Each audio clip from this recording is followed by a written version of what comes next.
Et je profite à rappeler que certaines personnes, surtout les non-musulmans, ils veulent faire croire aux musulmans, ou ils veulent faire croire aux gens qu'on fait souffrir les bêtes. Ils disent les musulmans font souffrir les bêtes.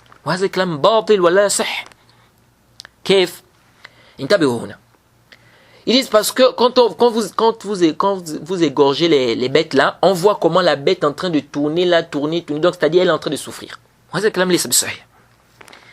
Déjà, vous devez savoir que lorsqu'on immole, nous avons 4 choses ici au niveau du cou. Nous avons le pharynx, nous avons l'œsophage, nous avons les 2 veines jugulaires. Le pharynx, c'est là où l'air passe. L'œsophage, c'est là où la nourriture et l'eau passent. Et ensuite, nous avons les 2 veines jugulaires. Lorsque tu égorges, tu dois couper. Ce qui est demandé, c'est de couper ces 4 choses-là. Les savants sont unanimes que si tu coupes ces 4 veines-là, ou si tu coupes ces 4 choses-là, l'immolation est valide. Sauf que les savants divergent en deçà de cela. Si je coupe par exemple 3, c'est valide ou pas? Il y a un débat. Mais à Sahih, comme a dit Cheikh Islam Temia, c'est valide. Alors, lorsque tu coupes ces veines-là, ou les veines jugulaires-là, qu'est-ce qui se passe? Les scientifiques te disent, certains scientifiques ont fait une expérience. Ils te disent quoi ces scientifiques-là? Ils te disent que lorsqu'on coupe les veines-là, automatiquement la bête s'évanouit. Automatiquement. C'est pourquoi les scientifiques te disent, si on t'étrangle, à un moment tu vas t'évanouir.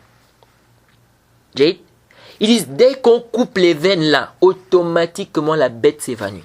Ça veut dire quoi la bête s'évanouit?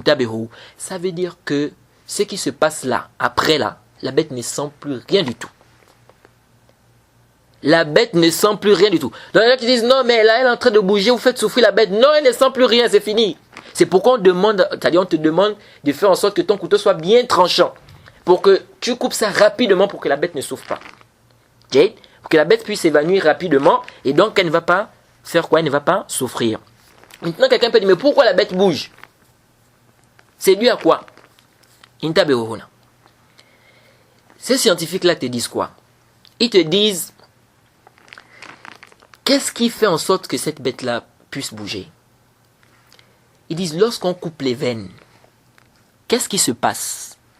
Eh bien, ce qui se passe, c'est que le sang ne remonte plus, n'arrive plus au cerveau. Et le cerveau ne supporte pas un appauvrissement en sang. Le cerveau ne supporte pas ce manque de sang-là. Parce que lorsqu'on coupe, puisque ces veines-là sont reliées avec le cerveau. Puisqu'on a coupé, donc ça ne peut plus passer. Le sang vient maintenant, ça sort. Qu'est-ce qui se passe? Ces scientifiques-là te disent que le cerveau, en fait, envoie des signaux au cœur. Le cerveau, envoie des signaux au cœur. Comme pour dire que envoie-moi le sang, j'en ai besoin. Le cerveau envoie des signaux au cœur qu'il a besoin du sang. Qu'est-ce qui se passe? Ces scientifiques-là te disent que le cœur se met en marche. Dans le sens où le cœur fait tout pour envoyer le maximum de sang au cerveau. Le cœur fait tout pour envoyer le maximum de sang au cerveau.